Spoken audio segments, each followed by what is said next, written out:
मैं आपसे ये कब कह रहा हूं कलमा पढ़िए आप? मैंने आपसे कब कहा? मैंने आपसे कब कहा कि कुरान की आयतें पढ़ी जाएं यहां? अगर संविधान में कहीं किसी मजहबी किताब का कोई श्लोक, कोई आयत पढ़ने के लिए कहा गया हो, मैं सबसे पहला व्यक्ति होऊंगा जो इस हुक्म पर नतमस्तक करूंगा। 47 में बंटवारे के वक्त हमें हक था पाकिस्तान जाने का, आपको नहीं था। जो अपनी मर्जी से रुके उनके लिए आज ही सदन में यह कहा गया कि जो वंदे मातरम नहीं कहेगा उसे भारत में रहने का अधिकार नहीं होगा। 47 में बंटवारे के वक्त हमें हक था पाकिस्तान जाने का, आपको नहीं था। हमें हक था, लेकिन हमारे अजदाद ने यह तय किया कि यह वतन हमारा है। हमारे अजदाद की कब्रें हैं यहां, हमारे बुजुर्गों के मज़ारात हैं यहां। जामा मस्जिद है दिल्ली की, ताजमहल है, किले हैं, हमारे बुजुर्गों की यादें हैं, और यही आज धरोहर है हमारे भारत की। वही लोग गद्दार हो गए, उन्हीं का नाम लेकर सड़कों पर मारा जाने लगा।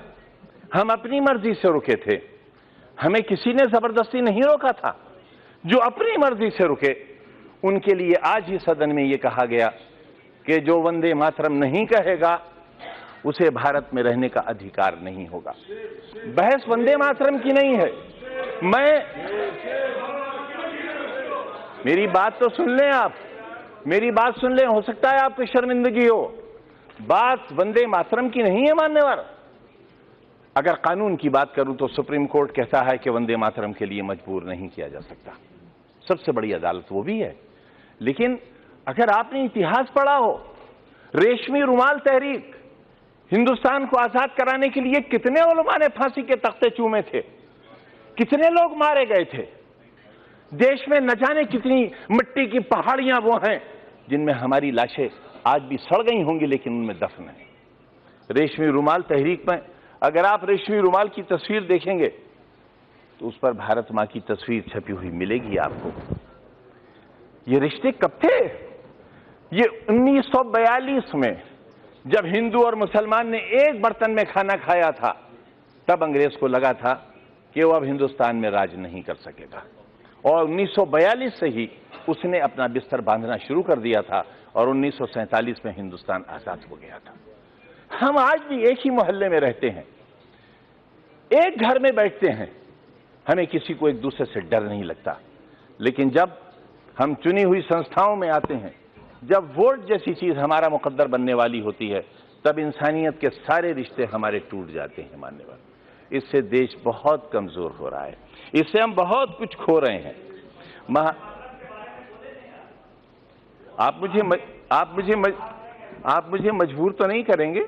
मैं आपसे ये कब कह रहा हूं कलमा पढ़िए आप? मैंने आपसे कब कहा? मैंने आपसे कब कहा कि कुरान की आयतें पढ़ी जाएं यहां?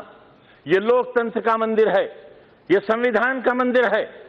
जो चाहे कहे, अगर मैं कहूं तो आप रोक नहीं सकते, और मैं न कहूं तो आप मुझसे जबरदस्ती नहीं कर सकते। और अगर आप जबरदस्ती कर सकते हैं तो कहिए, आप कहिए कि जबरदस्ती कहना होगा।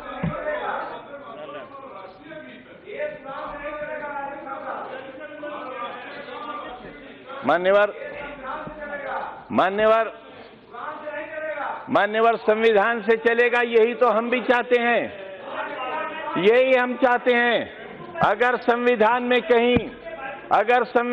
कहीं किसी मजहबी किताब का कोई श्लोक, कोई आयत पढ़ने के लिए कहा गया हो, मैं सबसे पहला व्यक्ति होऊंगा जो इस हुक्म पर नतमस्तक करूंगा। मानो संविधान को। मैं भी यही कह रहा हूं, हमें संविधान को मानना चाहिए, और जो लोग संविधान को नहीं मानेंगे वो देश के साथ अच्छा नहीं करेंगे, क्योंकि ये देश बहरहाल सबका है।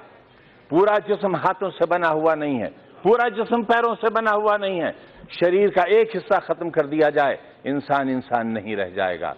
हिंदुस्तान एक बेहतरीन इंसान है, इसे बेहतरीन इंसान बना रहने दिया जाना चाहिए। ये कहना चाहता हूं माननीय।